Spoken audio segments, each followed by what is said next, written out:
Hello, everyone, and welcome to a special edition of CCTV News Desk. I'm Asiye Namdar in Washington, D.C. Tributes and reaction from across the globe after the death of Cuba's revolutionary leader. Fidel Castro was 90. Cuba's current president, Raul Castro, announced his brother's death on state television. Fidel Castro had friends and foes in Cuba and around the world. We have extensive team coverage. Let's begin with Michael Voss, live for us in Havana. Quite a somber day, Michael.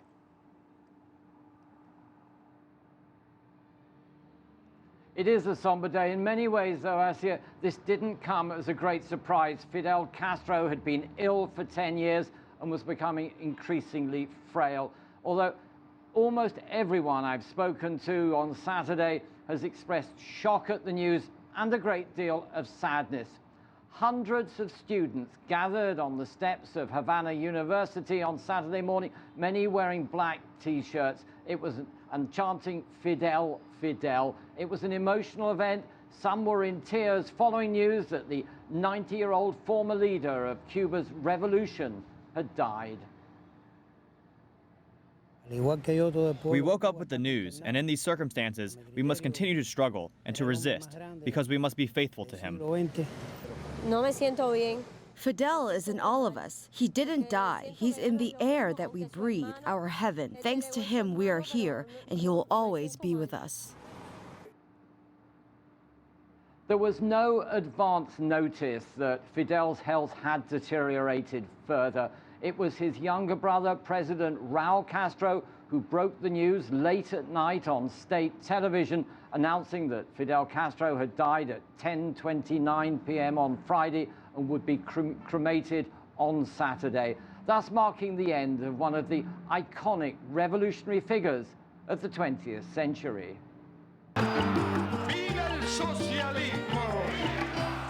Fidel Castro, the last of the major Cold War leaders, with his beard, military fatigues, and speeches which could last for hours. An icon of the left, he was a constant thorn in the side of his giant neighbor, the United States. Fidel Castro's legacy is one of great.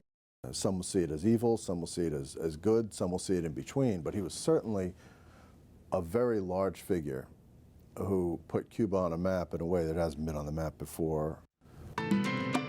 Fidel Castro Ruz was born in 1926. He came from a wealthy farming family, but went on to become a revolutionary, fighting for the rights of the poor. He came to power in 1959 after leading a guerrilla campaign to overthrow the corrupt US-backed dictator Fulgencio Batista. Fidel Castro set out to create a socialist society and began by expropriating all of the island's major businesses and farms. Many were American-owned. The US reacted by imposing a trade embargo and breaking diplomatic relations. After the failed US-backed invasion at the Bay of Pigs, Fidel Castro moved firmly into the Soviet camp. The following year, he allowed Russia to secretly place nuclear weapons on the island. The ensuing Cuban Missile Crisis was the closest the world has come to all-out nuclear war. Fidel Castro survived numerous CIA assassination attempts and the collapse of Cuba's major benefactor, the Soviet Union. In the end, at the age of 79, it was ill health which forced him to step down, ceding power to his brother Raul, who launched a series of social and economic reforms. Fidel was critical, though, of his brother's historic agreement with US President Barack Obama to end half a century of confrontation and restore diplomatic relations. The US, he argued, still wanted to destroy the revolution, but using more subtle means.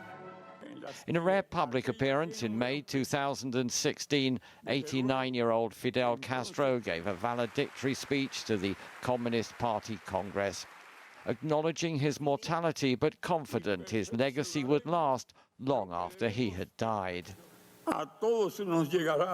That time will come to all of us, but the ideals of Cuban communists will remain. Today, Cuba remains the only communist-run country in the Western Hemisphere. Many are proud of their free healthcare and education. Yet the economy is struggling, and Cuba can no longer afford its generous welfare state. That's the challenge his successors will face.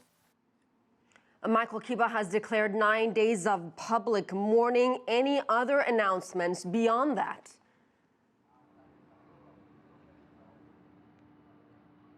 Well, they're going to open books of condolence starting on Monday morning all over the country, where people will be asked not just to offer their condolences, but to sign up saying that they pledge to continue to support the principles of the Cuban Revolution.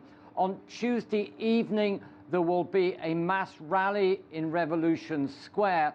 And then on Wednesday morning, Fidel Castro's ashes will be driven from Havana, the 900 kilometers along the island to the second city of Santiago.